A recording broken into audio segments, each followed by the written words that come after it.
10 साल रही सत्या शर्मा, जिन्होंने कम से कम 180 मकानों पे नोटिस भिजवाए, जिसमें चालान भी हैं और लिंटरों के जिनके मकान बने उनके नोटिस भी हैं, दुकानों के चालान भी हैं। कारण है ना, पैसा नहीं मिल रहा उनको। सत्या शर्मा उस पार्टी की सदस्य थे जिनकी सोच और विचार दोनों अलग हैं। नारा आरएसएस लॉबी को एक तरफ सपोर्ट करना, एक व्यक्ति विशेष की सपोर्ट करना, दूसरे समुदाय का उनको मतलब नहीं है। यहाँ 42% के करीब मुस्लिम है। सत्येंद्र जैन नाम का इनका मंत्री जेल के अंदर बैठा है और रेपिस्ट से अपनी मालिश करा रहा। नमस्कार, मैं हूं सैफ, आप देख रहे हैं न्यूज़ फॉर सिटीजन।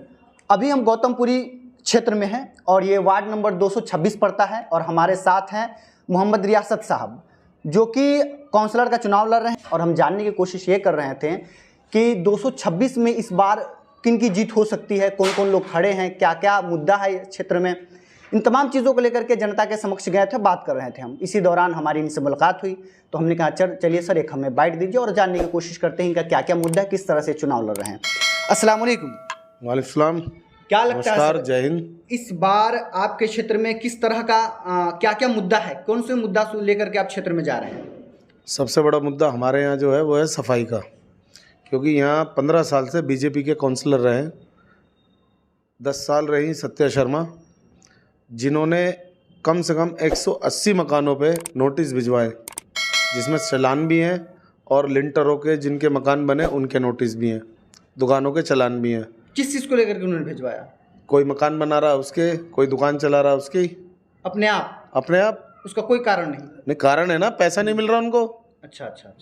आप मकान बना रहे हो, लिंटर पे आप एमसीडी में एक काउंसलर को पैसे दोगे जब भी तो वो बनने देगा ना। तो उस चीज़ के उन्होंने चालान भिजवाए। फिर उन्होंने दूसरा काम इतना बढ़िया किया, यहाँ भेदभाव की राजनीति की। मैं राहुल गांधी जी का सिपाही हूँ, चौधरी मतीन साहब का सिपाही हूँ। चौधरी जुबैर ने मुझे भरोसा करके टिकट दिया है यहाँ से। सत्या शर्मा उस पार्टी की सदस्य थे जिनकी सोच और विचार दोनों अलग हैं। उनकी कथनी और करनी आप जानते हो दोनों अलग हैं। जिस टीम के वो सदस्य हैं उनका सीधा सा नारा है आरएसएस लॉबी को एक तरफ सपोर्ट करना, एक व्यक्ति विशेष की सपोर्ट करना, दूसरे समुदाय का उनको मतलब नहीं है। यहाँ 42% के करीब मुस्लिम है। जिस टाइम सत्या शर्मा थी 42% में या मुस्लिम वार्ड में वो कभी नहीं झांकी हैं। आप इलाके का हाल देख सकते हो, यहाँ ये नाला है, ओपन नाला है, इस नाले को कभी प्रदूषण बहुत है, यहाँ गंदगी बहुत ज़्यादा है। तो उसी चीज़ पे मैं कह रहा हूँ, ये नाला है, इसका कूड़ा यहाँ रिहाइश है, इनके घरों के आगे निकाल दिया जाता है। स्कूल है एमसीडी का, उसके आगे निकाल दिया जाता है। डेंगू मलेरिया की बीमारी है। ये हमारे पीछे एक पार्क है, दिल्ली गवर्नमेंट का है, उसकी दीवार तक की तोड़ के यहाँ कूड़े का ढलाव बना रहे हैं। और आपको पता है दिल्ली में इस टाइम कूड़े के ढलाव की राजनीति चल रही है। ये तो रहा सत्या शर्मा जी का। सत्या शर्मा जी से उनके खुद के जो कैंडिडेट टिकट मांग रहे थे, उन्होंने उनकी असलियत खोली है। ये सारी जो मैं आपको बता रहा हूँ, ये सारी असलियतें उन्होंने खोली हैं इनकी। उन्हीं के कैंडिडेट संदीप जैन ने, अमित मलिक ने, अमित राजू पेट्रोल ने और के अग्रवाल जो उनके एक्स काउंसलर थे, उन्होंने ये के अग्रवाल 5 साल काउंसलर रहे हैं। अब 3 साल से नागाराद हैं इलाके से। उन्होंने उनसे भी बढ़िया राजनीति करी। उन्होंने तो खुलतम में कोरोना काल में मुस्लिम महिलाओं को राशन बांटने से खुल के मना कर दिया कि यहाँ मुसलमानों के लिए राशन नहीं है। कौन सी पार्टी से थे? बीजेपी के काउंसलर। 15 साल का मैं आपको इनका कार्यकाल बता रहा हूँ, गौतमपुरी वार्ड का। अच्छा। 5 साल काउंसलर रहे। 5 साल में 3 साल गायब रहे, 2 साल उन्होंने राजनीति करी। जिस टाइम कोरोना काल आया उस टाइम उन्होंने राशन बांटा अपने ऑफिस के बाहर लाइन लगा के। अगर कोई मुस्लिम महिला बच्ची कोई जाके खड़ी हो रही थी तो उन्होंने क्लियर मना कर दिया कि यह राशन मुसलमानों के लिए नहीं है, हिंदुओं के लिए है। राहुल गांधी जी भारत जोड़ो यात्रा लेके चल रहे हैं, आप इस चीज़ को जानते हो। अकेले चले थे वो कन्याकुमारी से, पूरी हिंदुस्तान की भारत जोड़ो यात्रा लेके चल रहे हैं। आज उनके साथ 5 लाख आदमी का काफिला चल रहा है। राहुल गांधी वो सिपाही हैं जिनके फादर ने, जिनकी दादी ने इस देश के लिए अपना लहू दिया है। उन्होंने खुला कहा था मैं इस देश के लिए अपनी जान दे दूंगा, खून का एक कतरा बहा दूंगा। उन्होंने बहा दिया। एक मोदी है जो कहते हैं झोला उठाऊंगा और निकल जाऊंगा। माना तो ये जाता है कि जो कांग्रेस पार्टी है वो पार्टी एक डूबती हुई नैया है, उस पार्टी से लड़ रहे हैं चुनाव आप? ऐसा कुछ नहीं है। मैंने अभी आपको एक बात बता दी। राहुल गांधी जी का सिपाही हूँ जिन्होंने भारत जोड़ो यात्रा में 5 लाख आदमी जोड़ दिया है। सिर्फ और सिर्फ हमारे हिंदू भाइयों को, मुस्लिम भाइयों को एक लॉलीपॉप दिया गया, एक अपनी बी पार्टी खड़ा करके, जिसका नाम है छोटा रिचार्ज। छोटा रिचार्ज अगर आप समझोगे वो है केजरीवाल। अच्छा। जो खुद मुंह से यूँ कहता है कि मैं सारे भ्रष्ट नेताओं को जेल डलवा दूंगा, उल्ट इनके साथ बुरे से बुरा व्यवहार कराऊंगा, इनकी राजनीति खत्म करा दूंगा, और खुद सारा का सारा घोटाला करता है। सबसे बड़ा घोटाला उसके मनीष सिसोदिया, सत्येंद्र जैन जेल में है। मनीष सिसोदिया जेल में जाने वाले थे जिन्होंने दिल्ली के अंदर 825 लाइसेंस दिए शराब के ठेकों के। बच्चों के शराब पीने की उम्र जो 24 साल हुआ करती थी उसको 21 साल कर दिया है। आज उन्होंने शराब के ठेके घर घर खुलवाने का काम किया। क्या दिल्ली के अंदर शीला जी ने यही काम किया था? हम लोगों ने दिखाने का कोशिश किया था कि दिल्ली में ऐसी समस्याएं हैं कि दूध फ्री नहीं मिल रहा है, लेकिन शराब एक के साथ एक फ्री मिल रहा है, बियर एक के साथ एक फ्री मिल रहा है। ये चीज़ें हमारे भी समक्ष आई थी। ये चीज़ें भी आई थी। उन्होंने अभी अपने बयानों में पंजाब में जाके ये बात बोली है, नशा मुक्त कर दूंगा।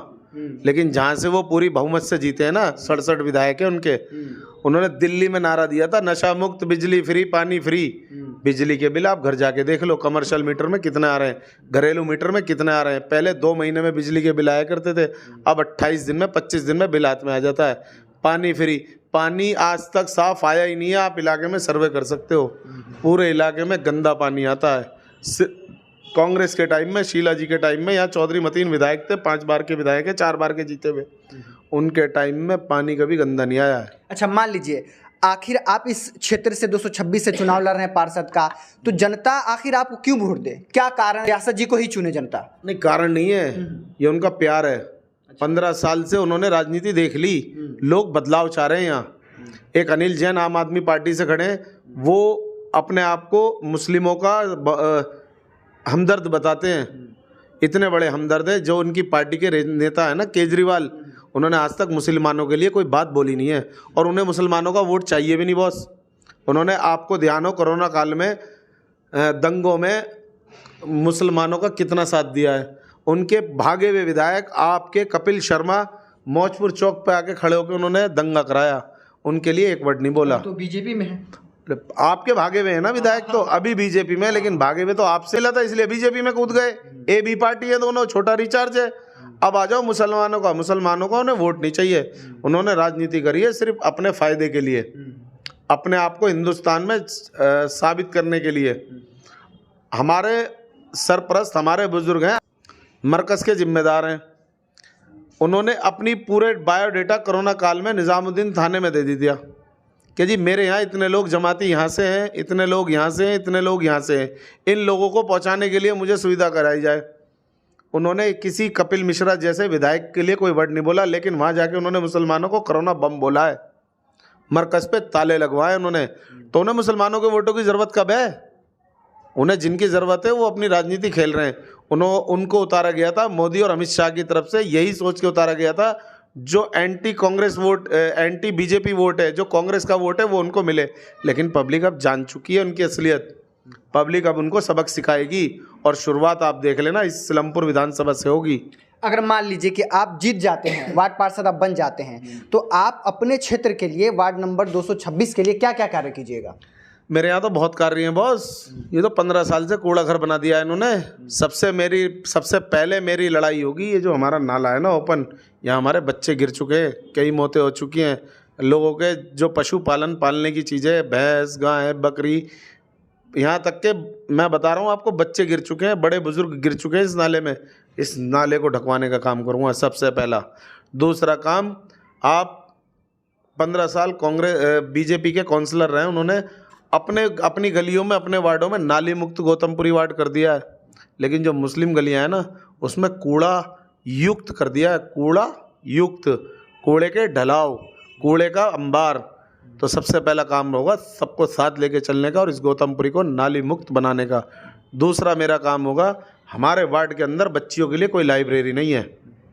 मेरी कोशिश रहेगी लड़के इनसे, विधायक एमसीडी से लड़के, मेयर से लड़के, अगर हमारी सरकार बनती है तो सबसे पहले इनके लिए अपने यहाँ एक लाइब्रेरी बनाऊंगा। दूसरा मेरा काम रहेगा, मुस्लिम लोगों में 99% इन लोगों ने आईडी प्रूफों में, नामों में मिस्टेक कर रखी है, वो नाम ठीक कराऊंगा। तीसरा मेरा काम रहेगा, जो ये कूड़े के अंबार लगे पड़े हैं ना, क्लास लगा दूंगा इनकी सबकी, करने नहीं दूंगा गंदगी इलाके में।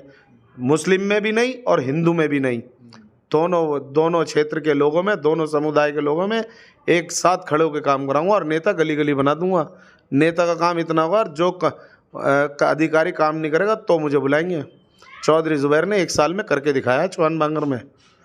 रात में कूड़ा कैसे उठता है, रात में सफाई कैसे होती है, दिखा दिया है। मैं एक चीज़ जानना चाहता हूँ, आपने बहुत इम्पोर्टेंट बात बोल के यहाँ पे निकल गए कि सबके जो उनका डॉक्यूमेंट्स है उसमें कुछ न कुछ मिस्टेक है, तो उसका क्या कारण है, क्या रीज़न? उसका कारण यही है ना, ये आरएसएस के लोग बैठे में। अच्छा, इन लोगों ने एनआरसी का मुद्दा क्या उठाया था?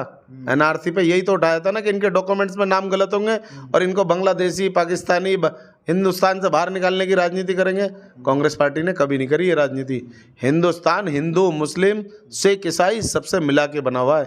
सबसे ज़्यादा कुर्बानी आप इंडिया गेट पर जाके देख लो, मुसलमानों के नाम मिलेंगे आपको। यहाँ सबसे बड़ा मुद्दा इसी चीज़ का है कि यहाँ 15 साल से कुछ हुआ ही नहीं है, ज़ीरो कर चुके हैं इसको। सबकी सोच बन चुकी है वक्त बदलाव का। राहुल जी के साथ गौतमपुरी वार्ड के लोगों ने, मुस्लिम हो, हिंदू हो या मेरे दलित भाई हो, सबों ने अपना मूड बना लिया।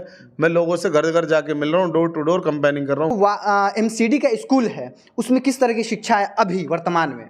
शिक्षा ज़ीरो है बॉस, टीचरों पे ध्यान नहीं है। केजरीवाल जी ने एक वो बनाया था कि मैं स्कूल में शिक्षा फ्री कर दूंगा, वही पानी फ्री, बिजली फ्री, लेकिन उन्होंने रंग पेंट करने के बाद में जो अपने स्कूल हैं उनमें तो ध्यान दिया है, लेकिन मुस्लिम इलाकों में ध्यान नहीं दिया स्कूलों में। हमारे यहाँ विधायक है अब्दुल रहमान, आप पार्टी का, आप इलाके में सर्वे कर सकते हो, हर आदमी 99% उनको उल्टा सीधा बकता हुआ मिलेगा, यहाँ तक कि गाली बकते हुए मिलेंगे आपको लोग। तो अभी तो मुस्लिम है, तो मुसलमान से मतलब नहीं है ना, काम से मतलब है बॉस। अच्छा, लोगों को काम चाहिए, लोगों को राजनीति नहीं चाहिए। आज लोग पढ़े लिखे हैं, सबके हाथ में मोबाइल है, हर चीज़ 2 सेकंड में पहुंच जाती है। हर आदमी को नेता चाहिए, काम करने वाला। चौधरी जुबैर जैसा, चौधरी मतीन जैसा। चौधरी मतीन वो नाम है जिन्होंने सारे समाज को साथ लेके चले हैं सलमपुर विधानसभा में। ये तो एक लहर आई थी, वो फ्री बिजली, फ्री पानी, नहीं तो चौधरी मतीन को हराने वाले नहीं थे यहाँ कोई। चौधरी मतीन ने हर वर्ग के व्यक्ति का काम कराया है, चाहे हिंदू हो, चाहे दलित हो, चाहे मुस्लिम हो, चाहे जैन हो, चाहे पंजाबी हो। केजरीवाल जी ने एक बयान दिया था, मेरे पे रिकॉर्डिंग है, विद प्रूफ है। उन्होंने बयान दिया था कि जेल के अंदर कोई भी पहुँचे, एमएलए पहुँचे, मंत्री पहुँचे या पार्षद पहुँचे या कोई भी पार्टी का कोई भी सिपाही पहुँचे, उसको जेल का खाना खिलवाऊँगा, जेल का ट्रीटमेंट दिलवाऊँगा। मेरे पास विद प्रूफ है। सत्येंद्र जैन नाम का इनका मंत्री जेल के अंदर बैठा है और रेपिस्ट से अपनी मालिश करा रहा है, विद प्रूफ। फिजियोथेरेपी करा रहा है, रेपिस्ट से अपनी मालिश करा रहा है। ये इनके पैर दबा रहा है, ये लड़का है रेपिस्ट, जो रेपिस्ट होके जेल पहुंचा है। ये है पोस्को एक्ट लगा हुआ है इनके ऊपर। ये है वो सत्येंद्र जैन, ये केजरीवाल के सिपाही हैं, भ्रष्टाचारी खत्म कर रहे हैं।